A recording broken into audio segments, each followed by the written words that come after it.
tous et à toutes, j'espère que vous allez bien. Je me présente, c'est Loé Bouzaïn, la modératrice de cette conférence. Je suis étudiante en M1 marketing à l'IHET et responsable de la gestion talent de Globe Univision IHET, qui est l'organisateur de cette conférence en collaboration avec l'Institut. Alors, notre club a été fondé en 2016 et compte désormais 20 membres qui sont répartis entre les départements trésorerie, événementiel, communication, RH et développement commercial. Il fait partie aussi de Tunivision Foundation qui a été créé par le groupe Tunivision.net dans le but d'encadrer les étudiants et les initier à la vie professionnelle. Tout d'abord, je voudrais remercier les conférenciers pour avoir accepté l'invitation. Je suis très ravie aujourd'hui d'être avec vous, d'abord avec mes professeurs, Madame Bim et Monsieur Dama, puis avec Monsieur Nouzal, le fondateur de Tunivision Foundation. Alors, pour commencer, je vais vous présenter le planning de cette conférence. D'abord, on a la présentation de l'IHET par Madame Salma, qui est responsable de la département de gestion et de la vie estudiantine. Puis la digitalisation et son apport à la santé, ou bien la e-santé avec Monsieur Ahmed Dam, docteur en stratégie d'entreprise. Ensuite, on a la distribution digitale et les différentes stratégies cross-canal, multicanal et l'omnicanal par Madame Lynn Trabelsi, experte en distribution digitale. Et puis, on a le développement de e-commerce par Monsieur Nizar Shari. Et finalement, on a la partie questions-réponses avec Madame Salma. Donc, n'hésitez pas à poser vos questions dans un commentaire. Et Madame Salma, je vous passe la parole pour présenter l'IHET. Merci, Roé.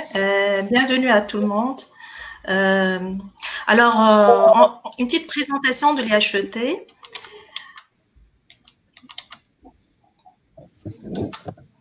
Alors, l'IHET est créé depuis 1998 par un groupe de profs universitaires. C'est spécialisé dans l'enseignement de sciences de gestion, sciences économie, droit, informatique et ingénierie. Alors, fait partie de réseau des instituts privés des hautes études implantés dans plusieurs pays, Europe, Afrique et Asie. En Tunisie, nous avons Michel-Ville, Al-Kham, Sfax et à Sousse, et aussi l'école des ingénieurs aussi à Sousse.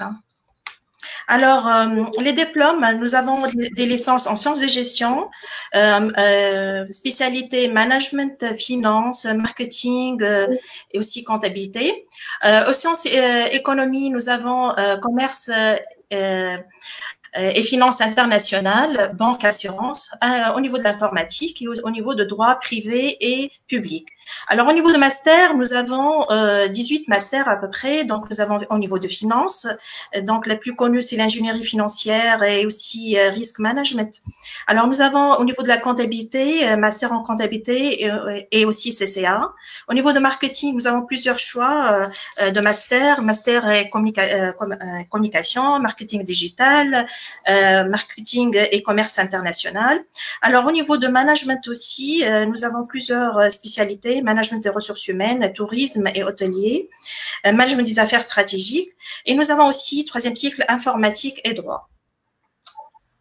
Alors, nous tenons très bien donc que nos étudiants ont une formation basée sur l'excellence et sur la qualité. L'originalité aussi de notre formation repose sur deux volets, théorique et pratique. C'est pour cette raison, on insiste les étudiants d'assister au niveau des colloques, au niveau des conférences et séminaires, que ce soit organisé par nous-mêmes ou bien par nos étudiants. Alors, l'objectif de notre formation, c'est de former des métiers, répondre aux besoins de marché, réfléchir autrement, accompagner et inspirer et apprendre donc nos étudiants.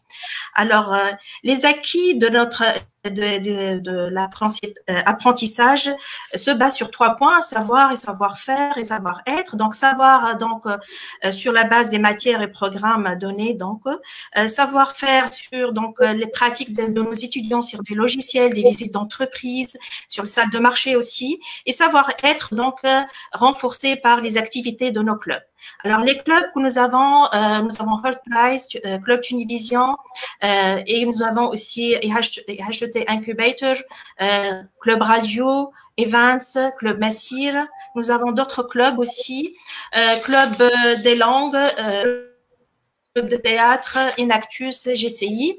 Et donc, le star de cette année, c'est l'IHT by Night et From University. Notre collaboration avec Express FM, nous avons 2 émissions sur Express FM.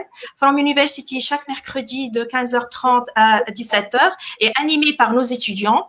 Et donc, EHE by Night aussi, chaque lundi, en direct, sur Express FM, à 9h du soir. Et nous avons notre vedette de cette année, que je salue vraiment, Wael Beji.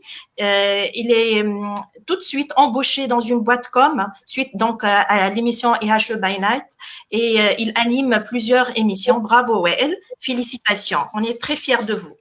Alors, en période de confinement, et même avant, on utilise e-learning à l'IHT depuis plusieurs années, mais à partir de 30 mars, nous avons commencé JB, enseignement sur plateforme, et les étudiants ont repris leur cours normal à distance.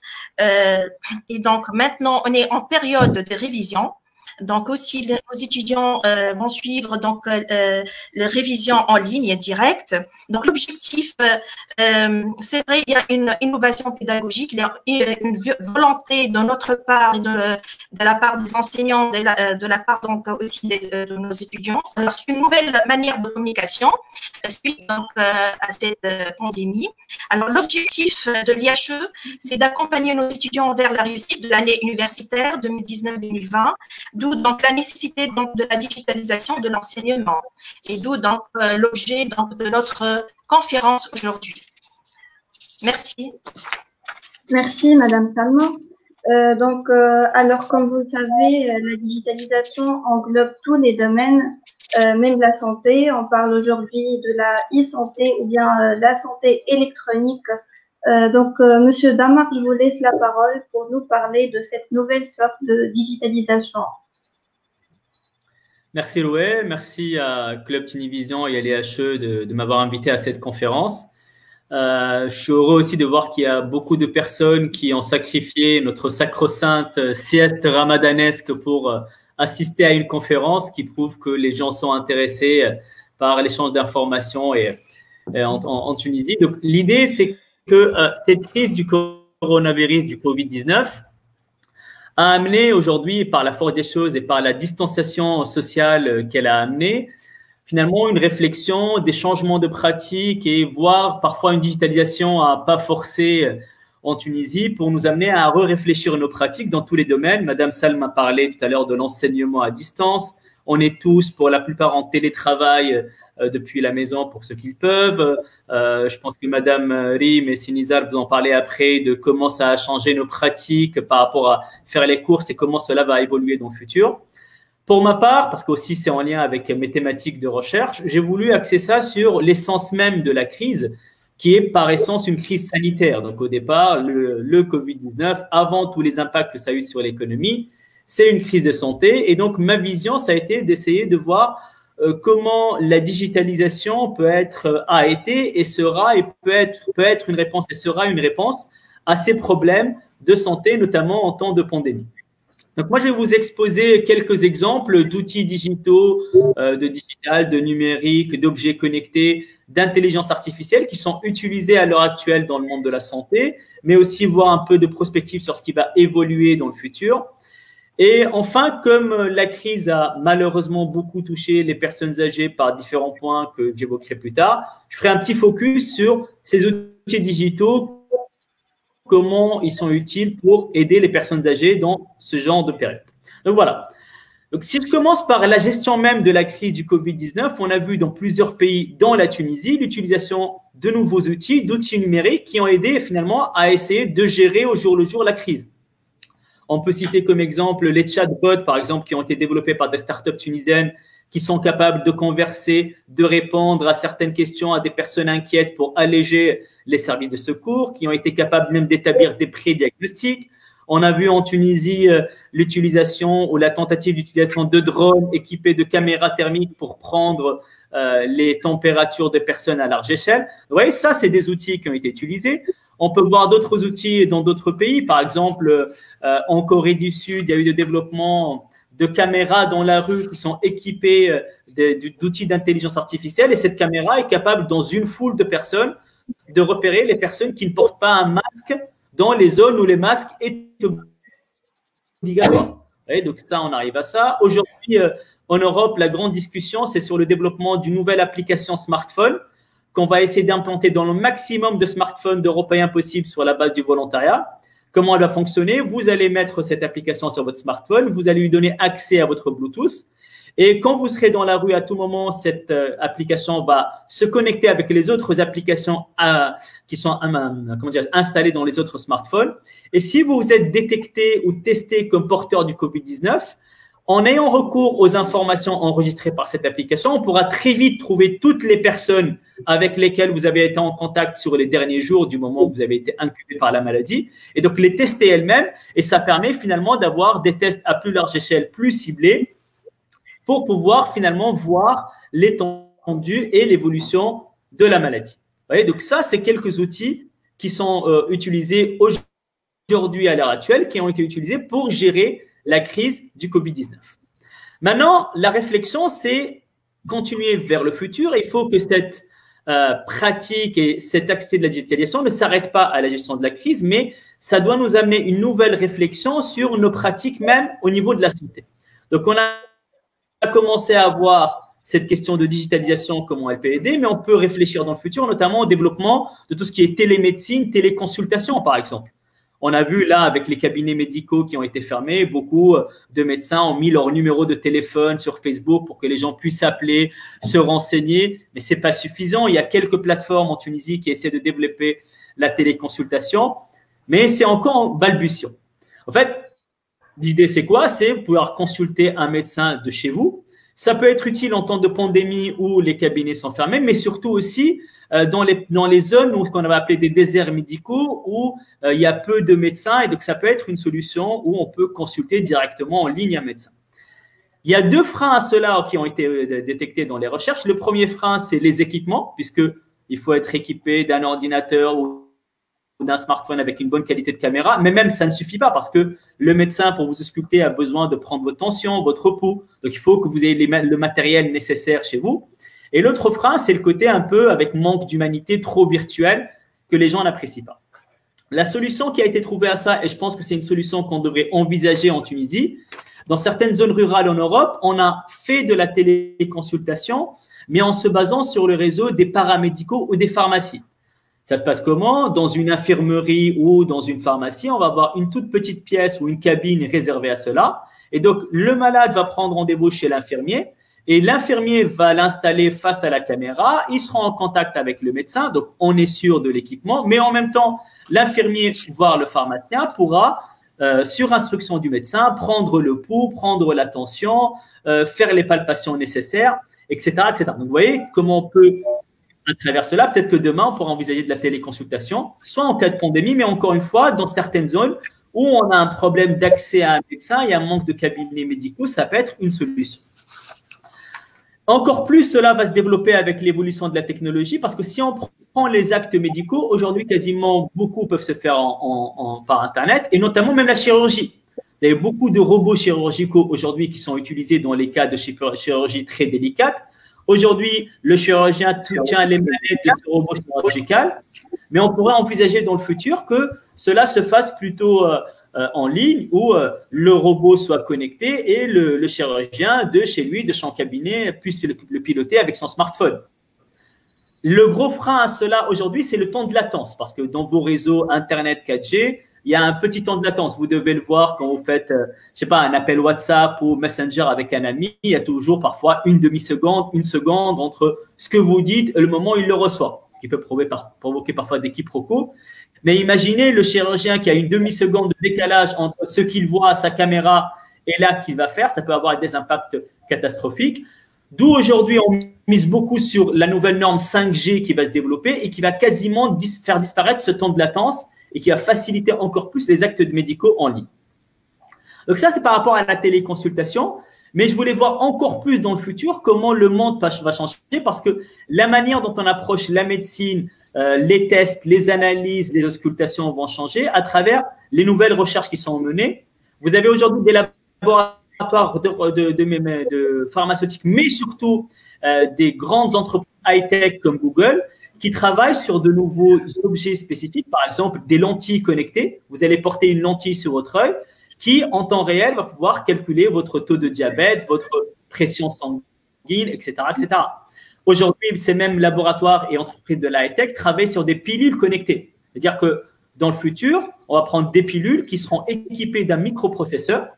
Cette pilule, une fois dissoute dans le sang, le microprocesseur de la taille d'un grain de sable va pouvoir analyser vos flux sanguins, la composition de votre sang, va communiquer par flux chimique avec un patch que vous mettez sur votre estomac et qui, lui, va communiquer directement avec votre smartphone.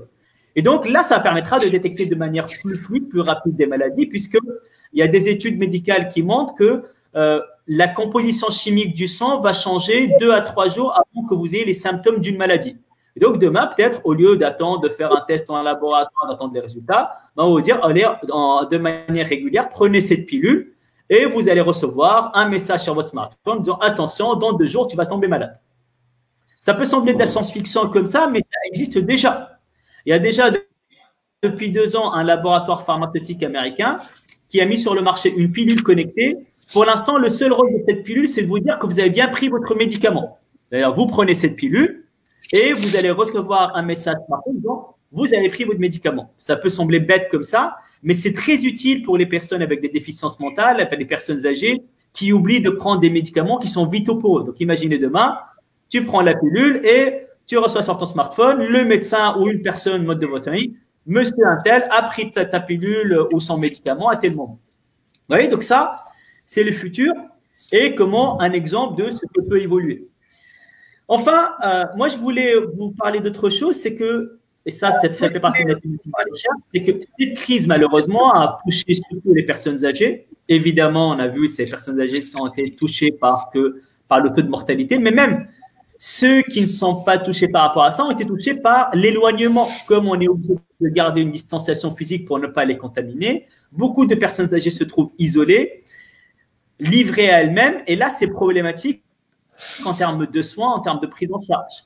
Et là, je voulais vous relater quelques exemples d'outils numériques digitaux que j'ai vus, moi, dans mes recherches sur le management du secteur du grand âge et notamment des maisons de retraite, et comment des outils peuvent aider justement à l'autonomisation et à la prise en charge à domicile des personnes âgées.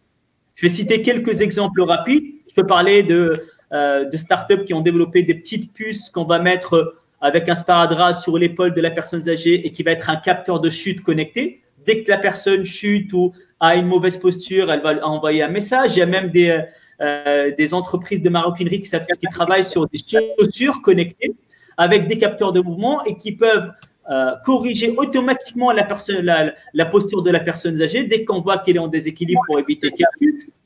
Vous avez des startups qui ont développé des badges qu'on va intégrer dans les vêtements de la personne âgée, connectés pour pouvoir les retrouver si elles se perdent, notamment dans le cas d'Alzheimer. On peut même paramétrer ces badges en les mettant en contact avec des serrures connectées pour autoriser la personne, selon son degré d'autonomie, à ouvrir la porte de sa chambre, voire la porte de la maison. Donc, vous voyez, ça peut éviter de se perdre. Je peux même aller sur un exemple qui m'a marqué, c'est l'exemple de gobelets connectés. Aujourd'hui, vous avez une startup qui a développé un verre connecté à votre smartphone. Et donc, ce verre est capable de dire à quel moment la personne a bu, à quel moment la personne âgée l'a rempli, si elle l'a renversé ou pas. Et c'est très utile pour les personnes âgées qui souffrent beaucoup de déshydratation, notamment là, vous voyez, aujourd'hui, il fait très chaud et ça va aller de plus en plus chaud.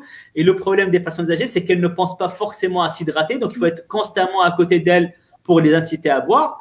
Demain, le président devra être interconnecté. Donc, la personne, soit un membre de la famille, soit un soignant, pour avoir tout de suite si telle ou telle personne âgée a bu à quel moment et pouvoir intervenir très vite et éviter la déshydratation qui peut avoir des conséquences très néfastes. Voilà, moi, je voulais faire un petit panorama de cette digitalisation par rapport au monde de la santé.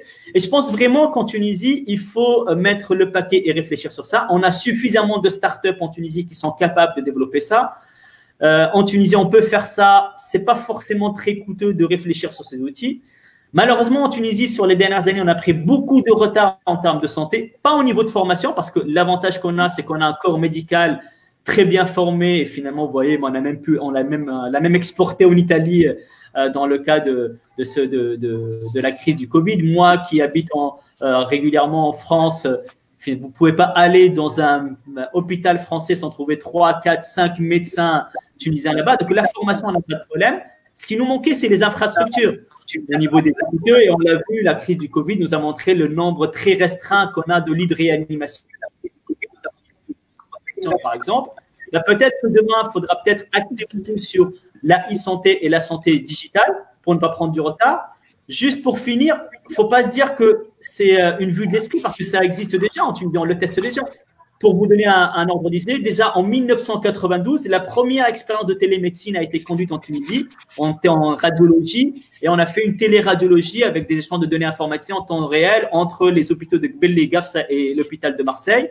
En 2016, moi, j'ai même assisté en Tunisie à une conférence sur la e-santé. Donc, le cadre existe, les startups existent, les ingénieurs tunisiens existent, les personnes qui sont capables d'innover existent. Il faut rajouter à cela une volonté politique très forte, aller à l'encontre des résistances au changement qu'on peut trouver. Et je pense que la télémédecine, la e-santé en Tunisie, les objets connectés et le rôle en santé peuvent être d'un apport très, très intéressant pour la Tunisie pour faire face à de futures pandémies, mais même en temps régulier pour aller finalement être une solution aux problématiques de désert et de manque de soins médicaux.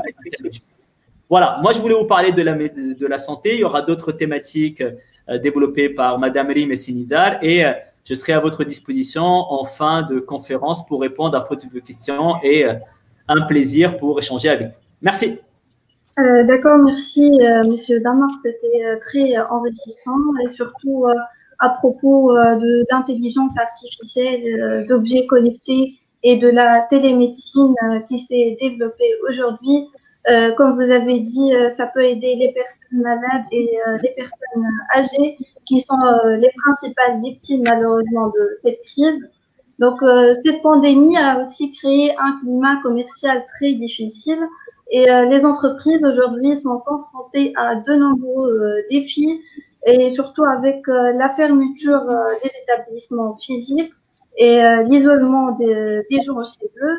Donc, forcément, il y aura un impact sur le comportement des consommateurs et sur l'entreprise elle-même. Madame Lim, je vous passe la parole pour expliquer cette problématique et de nous parler de la distribution en ligne. Merci Loé, merci Sidam. Donc, je suis ravie aujourd'hui d'être parmi vous dans le cadre de ce webinaire pour justement partager des faits et des constats liés à la situation actuelle que vit notre pays, mais surtout à des faits que justement qui touchent de manière directe et indirecte le secteur de la grande distribution ou de la distribution spécialisée en particulier.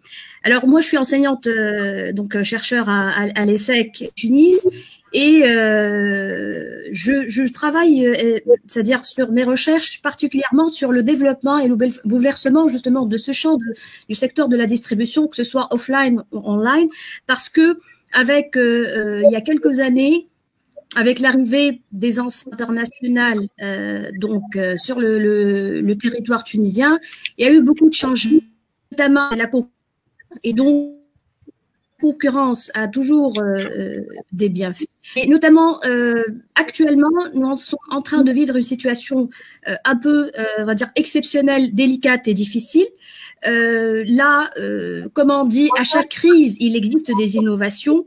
Et c'est ce que nous constatons, essentiellement. Alors, Donc, justement, la crise provoquée par le Covid-19 et le confinement obligatoire des personnes, notamment la fermeture des établissements, des citoyens, etc., alors, a donné lieu à une effervescence créative.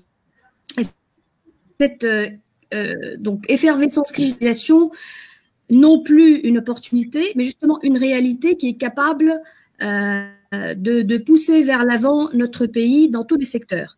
Bien sûr, particulièrement, là, je vais m'attarder sur le secteur de la grande distribution, qui a connu une accélération, je dirais, exponentielle, enfin, grâce à ce Covid-19. Donc, c'est le côté, on va dire, l'aspect positif de cette crise sanitaire. Et ce bouleversement, donc, a combiné, peut-être a incité les entreprises d'aller de leur activité e-business vers réellement le e-commerce. Alors, pourquoi? Pour justement faciliter la vie quotidienne de la population tunisienne confinée et surtout aux personnes vulnérables, notamment les seniors. Donc, il y a un segment clairement intéressant pour ces entreprises.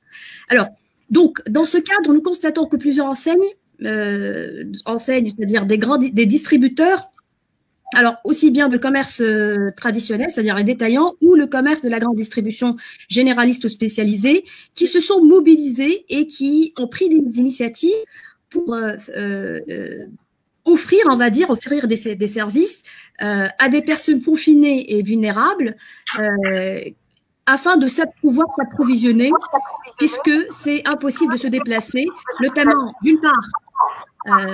Il faut fournir des établissements dans la distribution spécialisée, mais aussi il y a juste que quelques magasins qui travaillent pour vendre des produits dans les grandes surfaces. Alors, nous citons à cet égard des exemples comme d'enseignes comme Monoprix, Magasin Général, Carrefour Market, il y a Fata, il y a Scoop, il y a Kiabi. Donc, ce sont tous, en fait, des enseignes dans la distribution généraliste et spécialisée et qui présentent, en fait, on va dire, deux aspects ou deux situations différentes.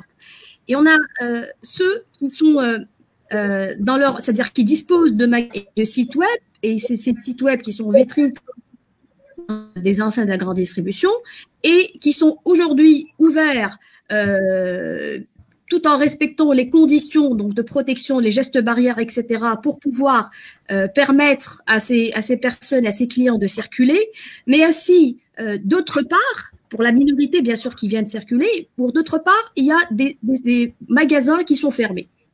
Donc, du personnel obligé de rester à la maison, et donc il y a un problème, alors il faut trouver une solution. Et justement, dans cette situation, il faut inverser, il faut tirer peut-être une opportunité de cette situation difficile, carrément, dans peut-être de nouveaux business models qui génèrent un chiffre d'affaires, qui peut-être, ça va être un chiffre d'affaires supplémentaire pour certains, comme le cas de la grande distribution, puisqu'ils ont les deux. Ils sont dans les multicanals, c'est-à-dire ils sont dans les comptes physiques, mais aussi au niveau de la vente en ligne, notamment la réservation, la recherche d'informations, la passation de commandes, le paiement en ligne carrément ou à la livraison. Donc, tout dépend justement des clients qui passent cette commande. Alors, pourquoi tout ça? Parce que de toutes les manières, il y a par la force des choses, les consommateurs qui étaient réticents à un moment donné de passer commande ou de payer en ligne, aujourd'hui sont obligés de passer à cette action-là et d'adopter de nouveaux comportements. Et donc là, comme j'ai dit, c'est une opportunité, c'est même une réalité qui peut-être aura on va dire, des retombées positives et inestimables pour le futur de la grande distribution tunisienne, qui s'inspire, entre guillemets, toujours du contexte français, et d'être aussi soutenu par d'autres intervenants, d'autres acteurs que ce soit en amont. Nous évoquons déjà l'exemple des entreprises qui étaient obligées d'être un peu freinées dans le secteur du transport et qui se sont convergées, enfin qui ont essayé de créer une source de chiffre d'affaires. Je peux citer là les e-taxi, les Etigo, Donc, les moyens, en fait, les enseignes ou les startups aujourd'hui sont des, on va dire, des maillons.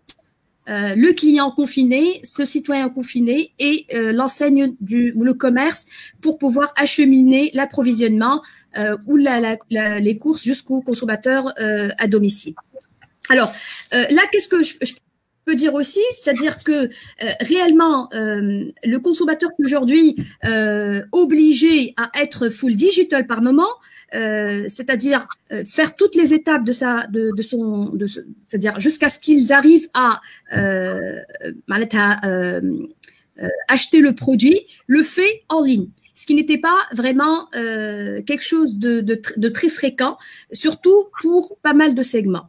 Alors là, c'est une opportunité pour que l'entreprise de distribution qui juste dispose d'un site web vitrine où on peut juste voir quelques produits ou rechercher quelques informations. Alors, saisit cette opportunité et fidélise ses clients. Donc, met en place en partenariat, en collaboration avec tous les partenaires qui assurent la logistique, qui assurent la disponibilité du produit, pour l'acheminer donc à temps jusqu'à l'adresse du client. Et je pense aussi que n'oublions pas il faut pas oublier qu'on a des marketplaces, qu'on a juste des pure plays, c'est-à-dire quoi? C'est des entreprises virtuelles qui existent en ligne, qui vendent des produits. Je peux citer le cas de Jumia par exemple, qui a aussi Jumia qui a quelque part pas des difficultés, mais quand même des contraintes parce que il y a pas mal de personnes qui reste toujours temps par rapport à l'achat en ligne. Ça commence à se développer, mais là, c'est vraiment le moment pour ces entreprises-là. Et bien sûr, d'autres marketplaces comme Funa.com, qui, en collaboration avec Magasin Général, aujourd'hui est au service de nombreuses familles et personnes vulnérables, surtout les seniors ou même des familles qui on va dire minimisent leurs déplacements pour éviter la contamination avec ce virus.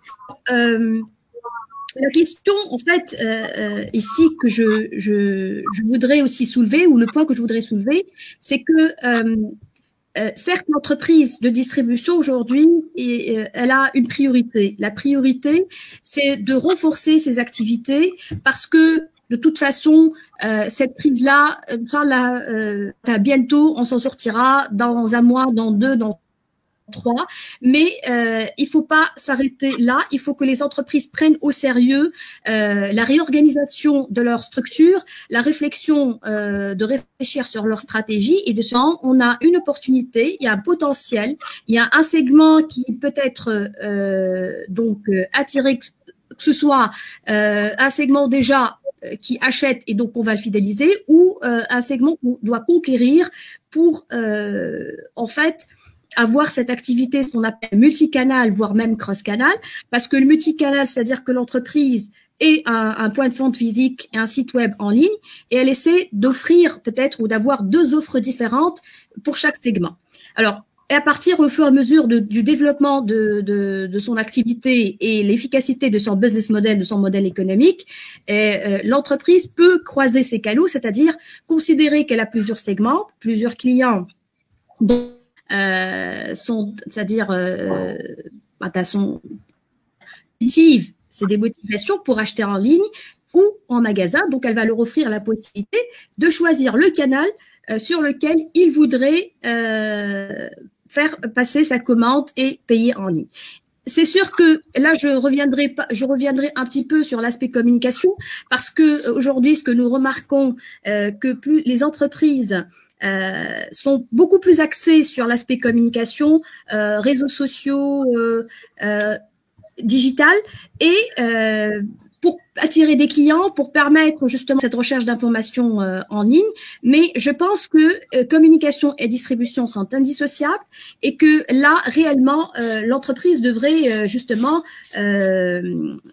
prendre au sérieux de ce potentiel et travailler là-dessus. Il faut aussi considérer que même si les entreprises, c'est-à-dire pourquoi je vous dis tout ça, parce que l'objectif de cette conférence est aussi d'inciter nos étudiants à aller vers l'entrepreneuriat, à entreprendre, parce que aujourd'hui, se lancer dans des startups, se lancer dans la création de projets innovants, et il y a pas mal aussi d'idées, il y a pas mal de projets à faire, surtout c'est-à-dire pour rebondir sur ce qui a été dit par Sidamar, notamment l'importance et l'utilité des objets connectés dont peut disposer pour fournir un service ou vendre quelque chose, donc un produit. Et si jamais ces démarches-là, donc pour conclure, les démarches canal ou cross-canal, si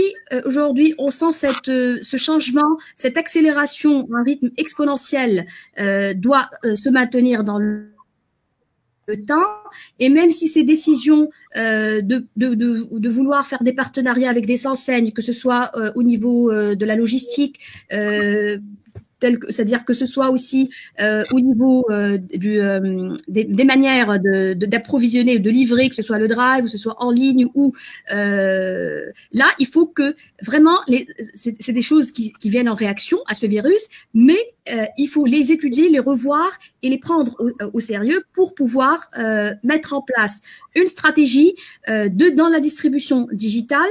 L'entreprise doit segmenter, doit identifier ses segments, leur motivation.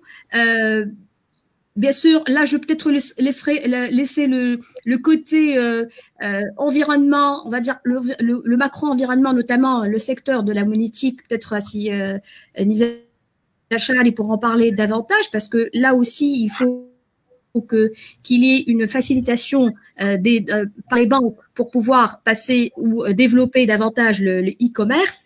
Et je pense que réellement la distribution digitale, le cross-canal, le fait de considérer des comportements repos, des comportements full digital, c'est-à-dire des personnes qui ont essayé aujourd'hui, même s'ils ont des réticences, même s'ils n'ont pas familiarité avec l'outil Internet, qui n'ont pas confiance peut-être dans l'achat en ligne aujourd'hui, avec ces expériences qui ont été faites et réalisées par obligation, force des choses, peut-être que là, ça va apaiser ces freins-là, ça va les réduire, mais il faut que l'entreprise, quand même, rassure aussi ses clients et continue à fournir les mêmes services. Peut-être ça va être moins que cela, une fois que il y a la période post-confinement, mais je pense que c'est une opportunité vraiment à saisir et c'est quelque chose d'inestimable pour les années à venir pour avancer le secteur de la grande distribution, notamment, bien sûr, je parle aussi du commerce organisé, mais aussi pour le commerce traditionnel. Là, juste à titre d'exemple, les détaillants, les épiciers du quartier c'est pas ils font du e-business, c'est-à-dire où ils font du drive, c'est-à-dire on les appelle, on passe la commande, ils livrent à la livraison, donc à domicile. Ils font des efforts dans ce sens et c'est important pour les entreprises donc de revoir leur stratégie et de saisir cette opportunité. Voilà, donc je vous remercie pour ce partage-là et je serai très en position de passer pour poser des questions et répondre à vos questions. Merci. Merci Madame Lim pour votre intervention. Vous avez parlé des canaux de distribution et comment adapter cette dernière à la communication. C'était très intéressant. Vous avez cité aussi quelques exemples d'entreprises ou de start-up aujourd'hui en Tunisie qui essayent de vivre avec. Donc, Monsieur Nizaj, qu'est-ce que vous en pensez du développement de e-commerce en Tunisie?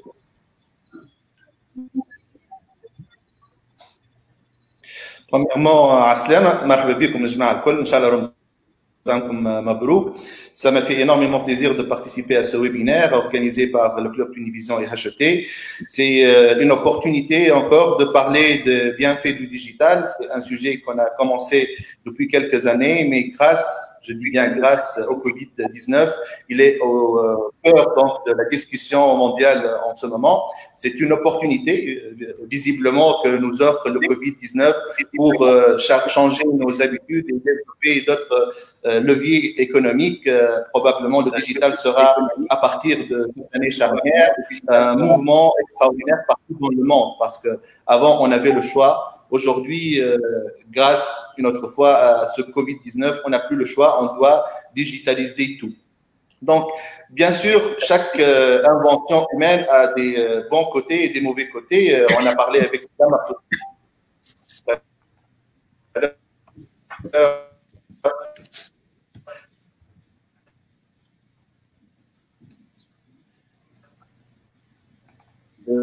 du côté digital doit célébrer le monde entier pour parler du partage donc tout ce qui est information personnelle, tout ce qui est géolocalisation abusive, etc. On parle même d'un mouvement ou d'un projet lancé par Bill Gates qui s'appelle ID 20. C'est un projet donc de vaccination mondiale à grande échelle pour implanter des puces RFID comme l'a dit Dr Dama, pour géolocaliser et suivre toutes les données personnelles santé ou autres, le Covid, et même par les personnes saines et sauves.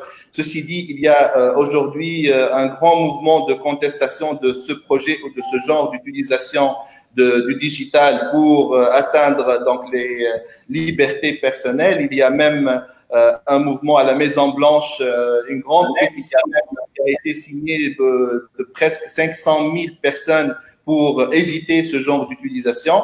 Donc, il faut dire que il faut faire attention à la manière d'utiliser le digital, ça c'est de un. De deux, il y a aussi les bons côtés de l'utilisation du digital pendant le Covid. Par exemple, la société civile qui a trouvé dans plusieurs applications digitales énormément de secours. Il y a aujourd'hui pas mal d'applications collaboratives qui met en place un système d'entraide entre les associations de la société civile et les donateurs. Et ces applications sont très, très intéressantes. Il y a aussi ce qu'on appelle le crowdfunding, qui est bien sûr pas encore officiellement utilisé en Tunisie parce que la loi n'est pas encore passée par l'ARP. Mais il y a un site quand même qui s'appelle shaqaqa.tn, un site de crowdfunding associatif qui est très intéressant et qui participe pas mal à donc rassembler des dons en Tunisie ou par les Tunisiens qui vivent à l'étranger pour financer pas mal d'opérations de charité pendant le mois saint et ce confinement.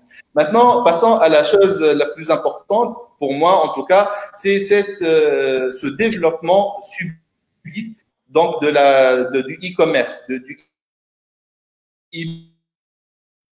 business à se développer, surtout le e-commerce à se développer en Tunisie. Mais on avait deux donc paramètres parmi les trois les plus importants pour réussir son e-commerce qui ne marchent pas en Tunisie. Premièrement, pour faire un bon e-commerce, il faut trois choses. Il faut premièrement la plateforme électronique, donc le site e-commerce, cette boutique électronique où on va acheter ces produits. Ça, c'est de un. Bien sûr, quand on parle de la plateforme, on parle de tout ce qu'il y a autour, comme intelligence artificielle, comme data business, comme e-marketing. Donc, il y a tout un écosystème électronique et digital à mettre en place pour pousser ce genre de plateforme. Deuxièmement, il y a la plateforme logistique. Donc, comment livrer ses achats. Et ça, c'était un des problèmes des 5 dernières années. Cette année, en 2020, il y a pas mal donc de solutions qu'on commence à trouver. Il y a pas mal de sociétés, de start-up qui commencent à se mettre en place sur la place tunisienne pour remédier à ça. Et à vrai dire, comme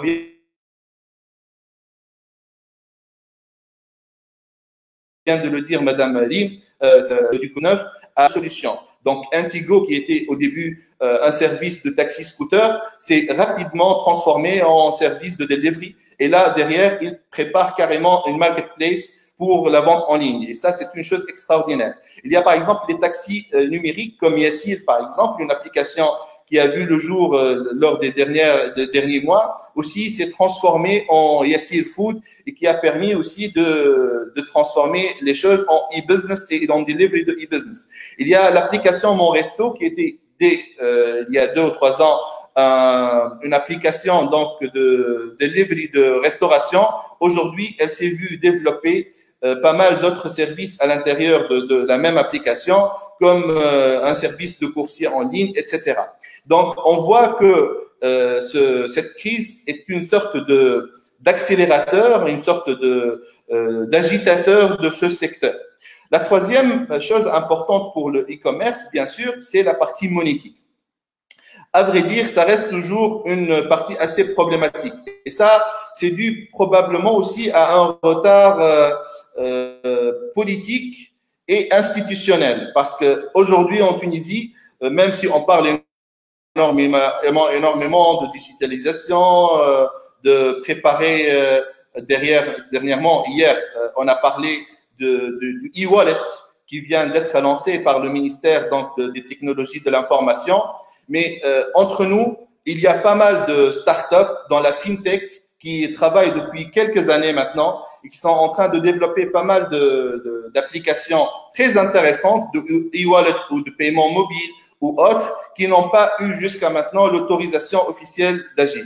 Donc moi, je pense qu'aujourd'hui, il faut que les autorités laissent les gens travailler et au lieu de faire eux-mêmes le travail de développement de ces applicatifs, moi, je pense qu'ils peuvent travailler avec ces fameuses startups dans les fintech qui sont connues par les services, que ce soit du ministère des technologies de l'information ou de la Banque centrale, etc., et de laisser apparaître ces nouvelles applications. Je cite juste pour un exemple, c'est une application qui s'appelle Floussi, une application qui existe d'ores et déjà depuis maintenant 1 année et quelques et qui n'a pas jusqu'à maintenant eu donc l'accès au marché parce qu'elle n'a pas eu l'autorisation.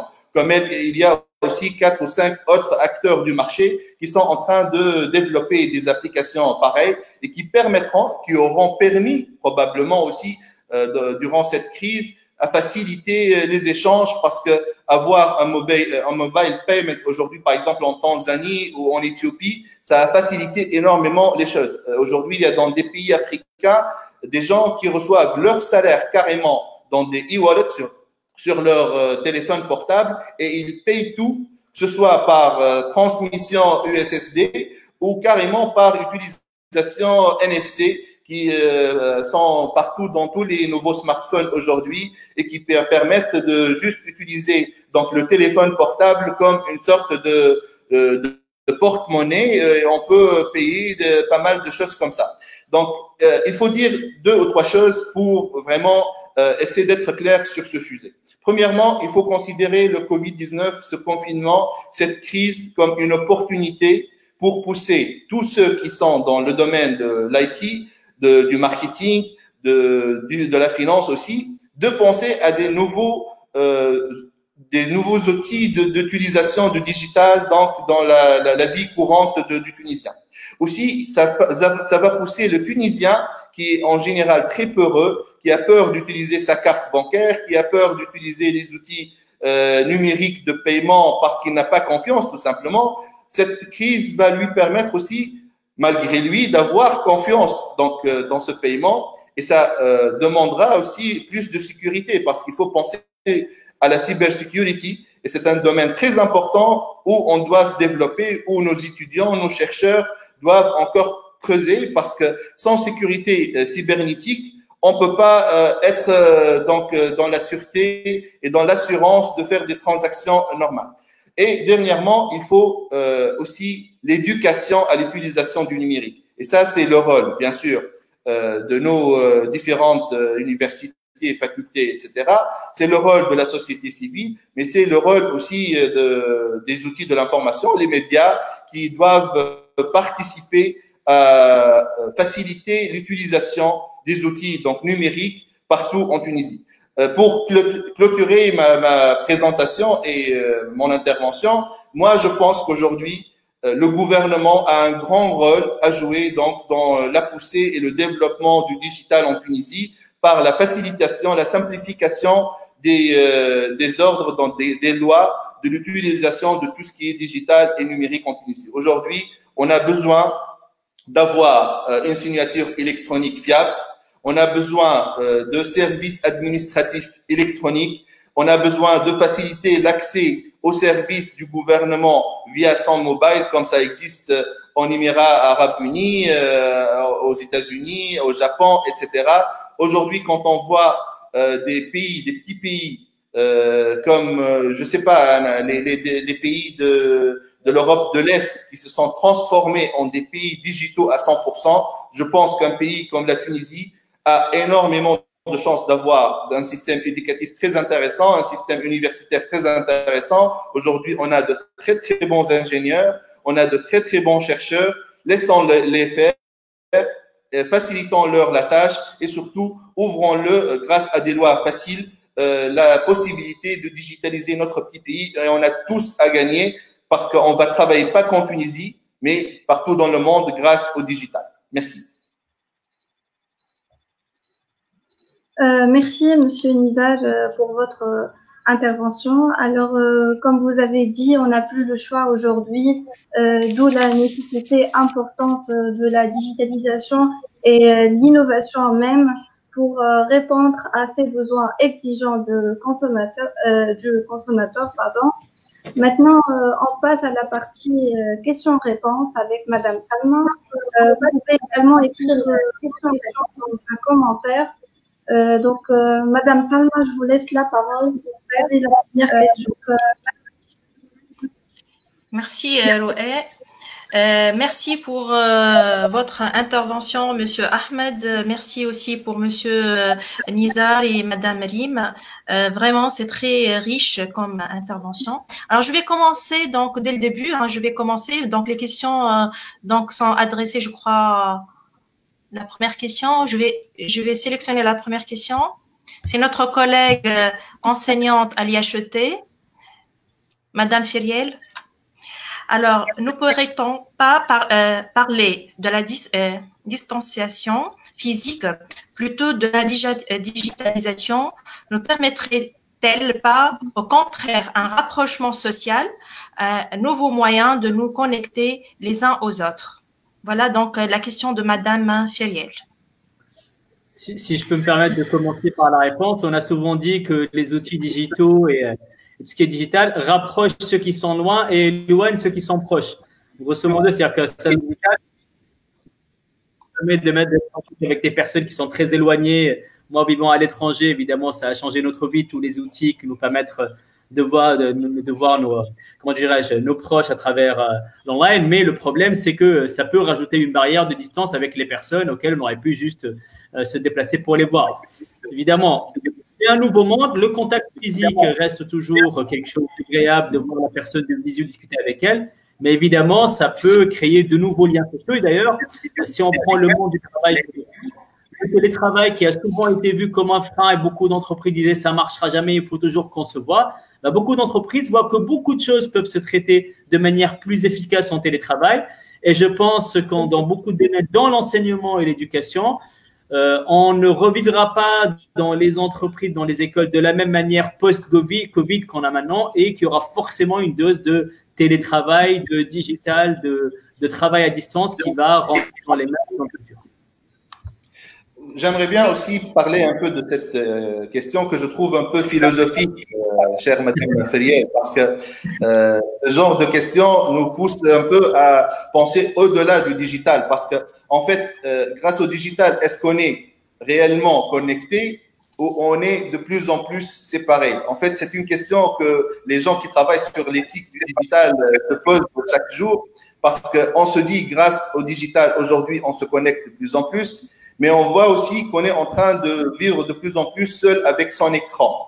Et je me pose la question, surtout vis-à-vis de nos chers enfants, que le Covid a obligé d'être tout le temps devant des écrans pour faire leurs études. mais aussi pour jouer, pour passer le temps et de s'éloigner de plus en plus de leurs amis et de leurs collègues des écoles, des lycées et même des universités. Moi, je pense que c'est une question de solitude digitale qu'on est en train de tester pendant ce Covid-19. C'est vrai que l'outil technologique permet de se connecter, de parler, mais est-ce qu'on est vraiment connecté grâce au digital? C'est une question qu'on doit se poser aujourd'hui plus que jamais. Question qu'on doit se poser aujourd'hui. Juste, Madame Selma, je veux rebondir de point de vue marketing par rapport à la proposition, à la question de ma chère collègue Feriel.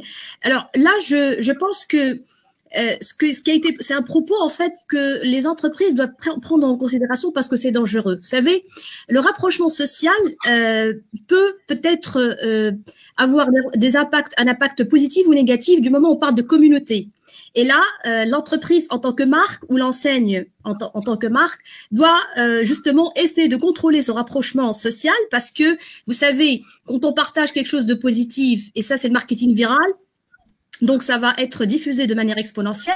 Et quand on va partager quelque chose de positif, ça va impacter positivement, bien sûr, l'entreprise et ça va être aussi diffusé de manière exponentielle. Donc là, le rapprochement social est une arme à double tranchant que moi, je dirais de point de vue marketing, l'entreprise doit prendre en considération et contrôler, c'est-à-dire ce rapprochement social, surtout quand on partage des avis et des idées sur la marque ou sur l'entreprise.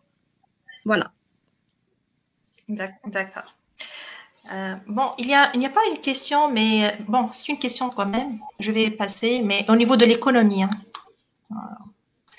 À l'impact de la pandémie sur l'économie tunisienne.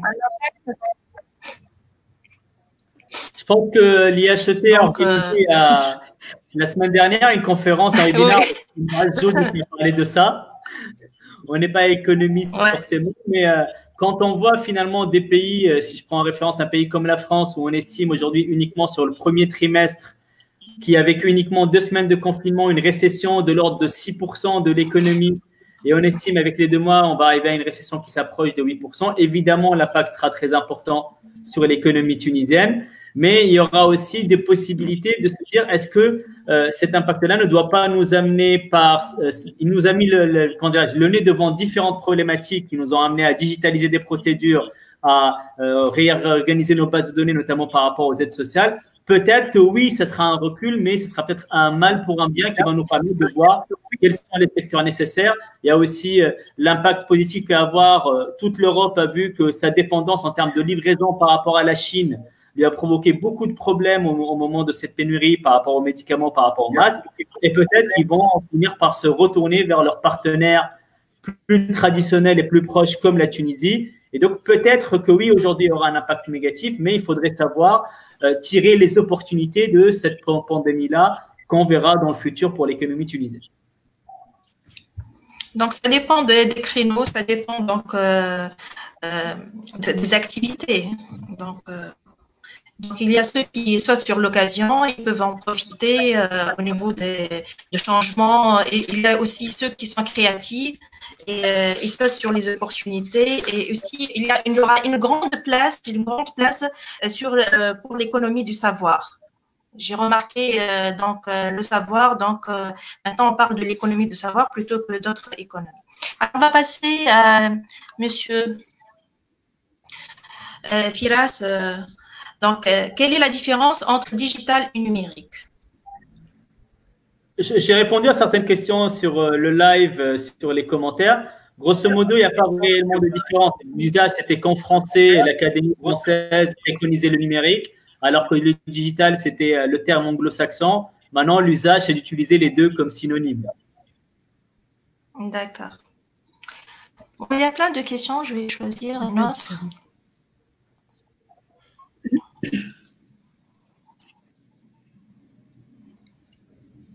Alors, toujours, c'est Monsieur Akram. Voilà. Le rôle du système d'information pour amortir l'impact de la crise sanitaire. Évidemment, quand on parle de système d'information, quand on parle de base de données, c'est la base quand on parle d'objets connectés, quand on parle de digitalisation. Cela ne peut pas fonctionner sans avoir un système d'information.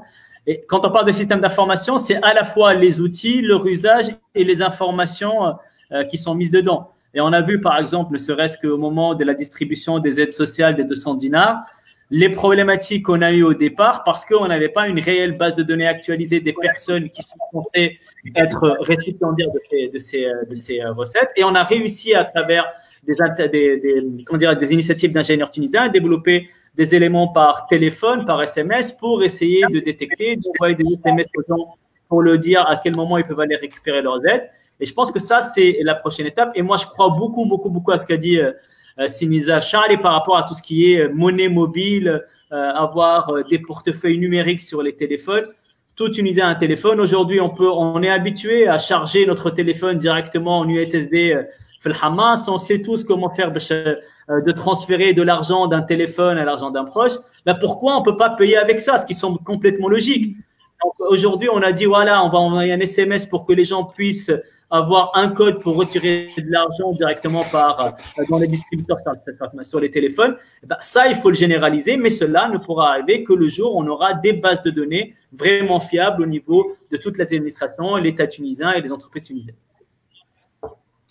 J'aimerais bien rebondir sur ce qui est dit.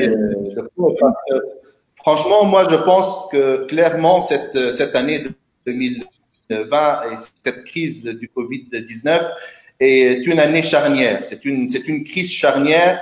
Il y aura ce qui est avant Covid-19, il y aura l'après Covid-19 et ceci dans tous les domaines. Donc, on parle bien sûr économiquement et pour des situations exceptionnelles, il faut des idées et des solutions exceptionnelles. Moi, je pense qu'il faut changer notre manière de voir les choses et je ne parle pas que de la Tunisie, je parle un peu du monde entier parce que aujourd'hui, le système de la dette internationale doit être changé grâce à cette période du Covid-19.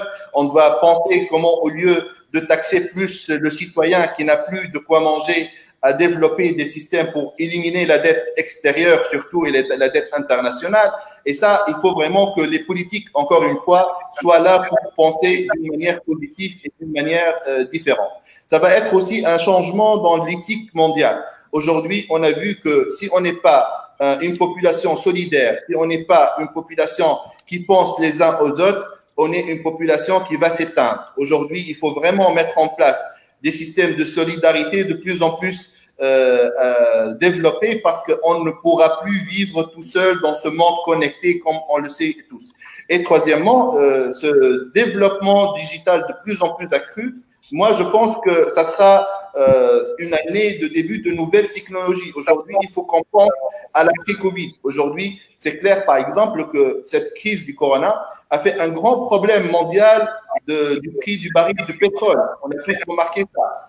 Et ça nous pousse à penser à l'après-pétrole. Aujourd'hui, il faut qu'on reprenne des idées comme le génie Tesla, Nikola Tesla, qui, au début du XXe siècle, a développé ce qu'on appelle l'énergie zéro. Aujourd'hui,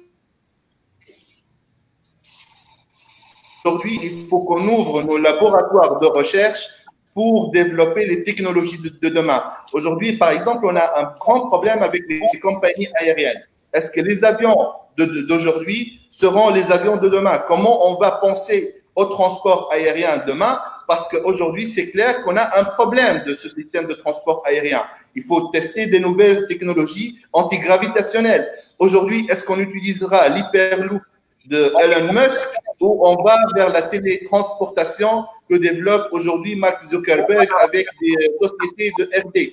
Toutes ces questions, je pense, même si ça paraît un peu de la science-fiction, mais croyez-moi, nous on en parle comme de la science-fiction aujourd'hui, mais il y a des labos de recherche dans le monde entier qui travaillent sérieusement, qui croient sérieusement, qui utilisent donc des algorithmes de plus en plus avancés de l'intelligence artificielle pour comprendre la relation entre le temps et l'espace et changer nos manières de voir les choses très linéaires et très basiques. Donc, si j'ai une petite intervention, un conseil à donner à tous ces jeunes qui nous regardent, et bien sûr, aujourd'hui, je participe au nom de la Fondation Tunivision et les jeunes de la Fondation qui sont distribués sur 160 clubs dans les universités, ont organisé pratiquement 200 webinaires et réunions comme celle-là pendant le mois dernier. Je leur dis tout simplement, changez le state of mind, changez votre manière de penser. C'est une occasion extraordinaire pour aller à un level supérieur dans votre conscience et dans votre manière de voir l'avenir. Arrêtez de penser comme hier, pensez à demain. Merci. Alors, on va passer à une autre question. Salma, oui, vous voulez quelque chose? Si je peux ajouter quelque chose. Oui. Oui, tfadl, madame. Non, c'est juste pour dire que, en fait, déjà, c'est une réalité que, dans le sens inverse, la crise sanitaire, elle a un impact sur le système d'information. Donc, vu tous les exemples qu'on a donnés tout à l'heure, alors là, l'entreprise doit gérer une base de données importante. On parle aujourd'hui de big data, où, grâce justement au confinement, les gens qui recherchent l'information, qui remplissent des formulaires, qui passent des commandes, qui naviguent sur Internet. Donc, il y a énormément, une quantité importante d'informations que l'entreprise doit gérer. Donc, ces entreprises, bien sûr particulièrement toutes les entreprises privées aussi publiques, doivent se concentrer et recentrer un petit peu la stratégie liée au système d'information en ligne. Merci. Merci. Merci à vous. On va passer à une autre question. Madame Soumaya Yacoubi. Alors, il est clair que le déconfinement et levé des mesures de distanciation physique s'accompagneront naturellement de la recherche de nos routines. Comment faire pour consolider les acquis et faire en sorte que les changements ne soient pas temporaires? Je ne crois pas que ce soit temporaire. Hein. Après qu'on a utilisé tout ce qui est numérique et digital, franchement, au niveau de l'enseignement, je trouve une très belle expérience de ma place. Oui, vas-y. Donc, moi, je pense que déjà, il faut accepter le changement. Il faut comprendre qu'il y a toujours une sorte de problème avec le changement. Les gens n'aiment pas le changement. Ils sont très réticents au changement. Et l'opportunité qu'ouvre le Covid-19, c'est les obliger, entre guillemets, à accepter ce changement. Donc, moi, je pense, comme j'ai dit tout à l'heure, il y aura l'avant et l'après Covid-2019. Il y aura donc un changement clair et net dans la manière de voir les choses. Mais ce qui est à retenir de cette crise, c'est qu'au lieu que le changement soit vers la peur, il faut que le changement nous mène vers plus d'amour et plus de solidarité. C'est ça, en fait, le vrai problème qu'on doit discuter aujourd'hui. Parce que énormément de médias, énormément d'hommes politiques et même quelques scientifiques nous poussent à croire que le monde sera un monde de distanciation sociale et physique continue, que le monde sera toujours dans cette peur d'avoir des virus, etc., etc. Mais il faut comprendre que la Terre, elle a toujours eu des pandémies, elle a toujours eu des crises comme le Covid-19. Il y a une centaine d'années, on a eu donc la fièvre jaune qui a fait pratiquement la même chose que le Covid-19, mais à une échelle beaucoup plus grande, car il n'y avait pas tous ces systèmes de connexion, toute cette technologie médicale, toutes ces manières d'information très diffusées. Moi, je pense que aujourd'hui, s'il y a quelque chose à développer pour que le changement soit vers le positif, c'est qu'on pense éthique, qu'on pense conscience plus élevée de l'humanité et qu'on travaille ensemble à aider ceux qui sont dans le besoin, à trouver des systèmes pour que les gens ne soient pas dans le besoin, car les gens qui sont dans le besoin, ils ne peuvent pas être empathiques. Et c'est ça le vrai problème aujourd'hui. Ce n'est pas un problème de technologie. La technologie, c'est nous qui la créons. Mais aujourd'hui, il faut créer un nouveau humain. Cet humain qui est dans l'empathie, dans le partage, dans l'amour, beaucoup plus, dans la peur et dans la distanciation, plus mentale que physique. Merci. Alors, juste une petite remarque. Oui, il y a d'autres questions. Vous voulez parler? Oui, il y a d'autres questions.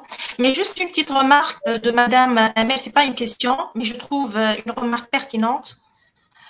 Alors, Madame Amel Tijani, la volonté politique est à la base de tout, sinon tout est possible pour une révolution digitale en Tunisie, parce qu'aujourd'hui, on n'a que des barrières qui ne sont pas techniques, mais autres. Je suis tout à fait d'accord, il faut très bien soigner donc le cadre juridique, il faut très bien soigner le cadre de la sécurité informatique, il faut très bien aussi travailler la communication, donc il faut bien soigner l'environnement à mon avis. Que pensez-vous, Monsieur Damar?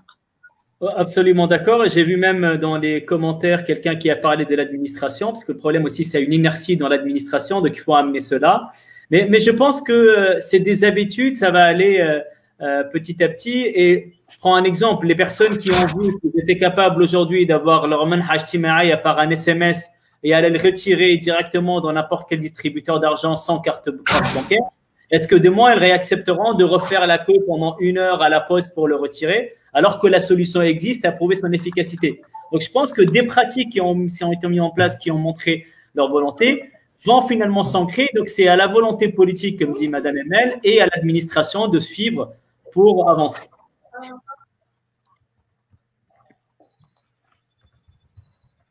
Donc, voilà, merci Madame. D'accord, merci. Je pense qu'on a terminé avec… Juste une autre question.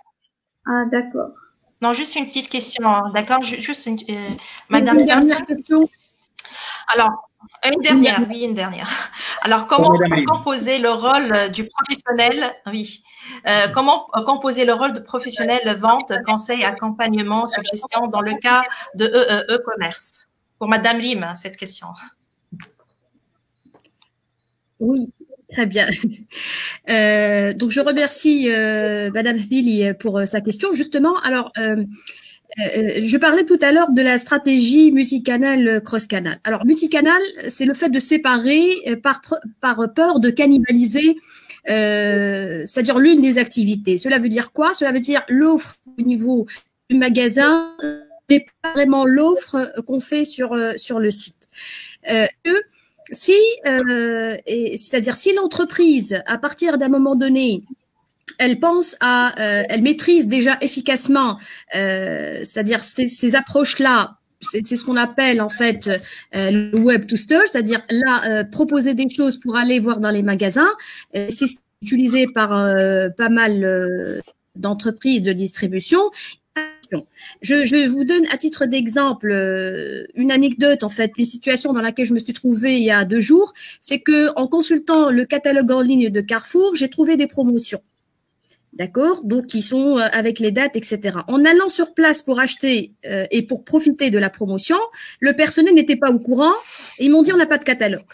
Alors, cela veut dire quoi? Cela veut dire ici qu'il y a un problème justement de coordination, il n'y a pas de croisement, notamment du point de vue de la structure, et le professionnel vente qui est le vendeur, l'agent commercial, le directeur de rayon, doit être en mesure, doit avoir peut-être les outils, la formation et l'information de pouvoir justement suivre ce qui se met en ligne et ce qui se fait dans le magasin.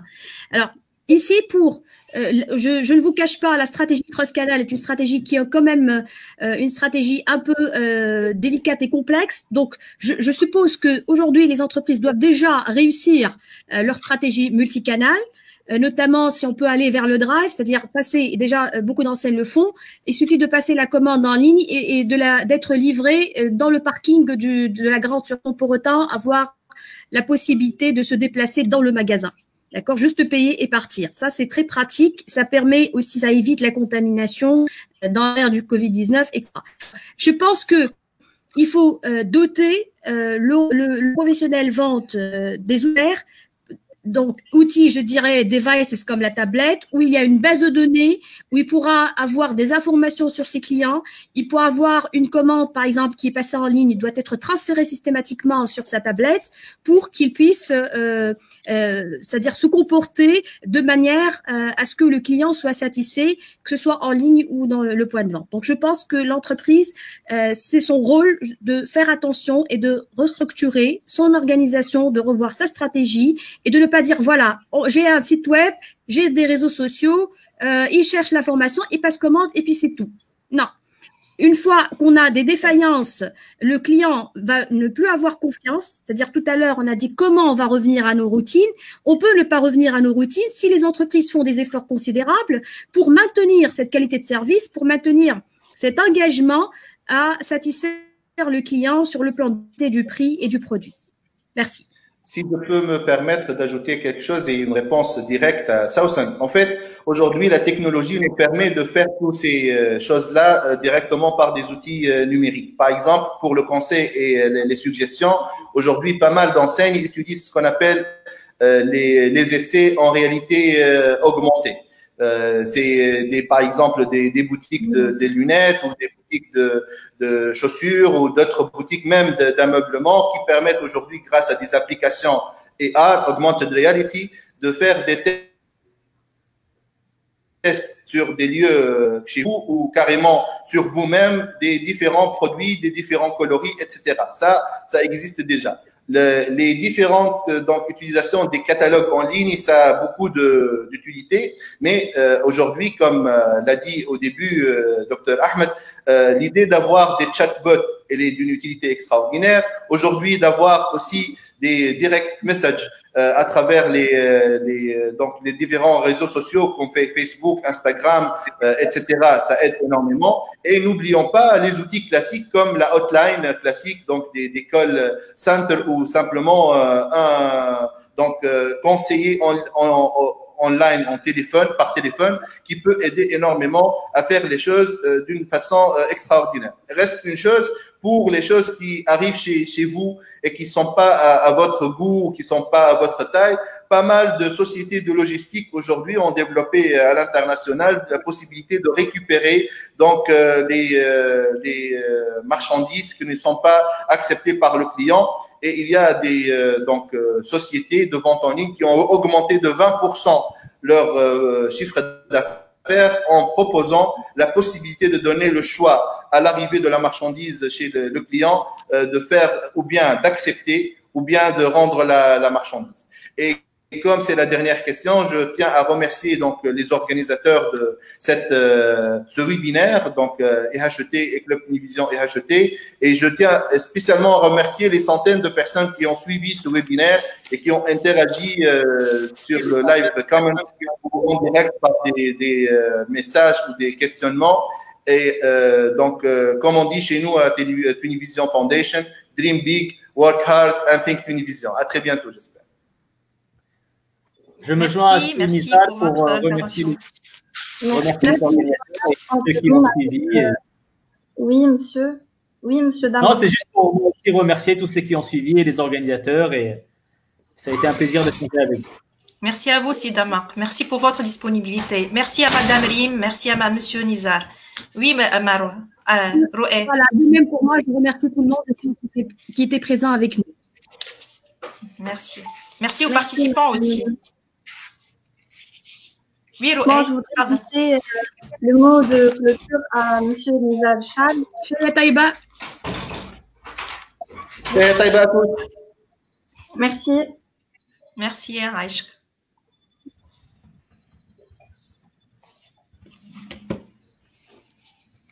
Au revoir. Au revoir, bye bye.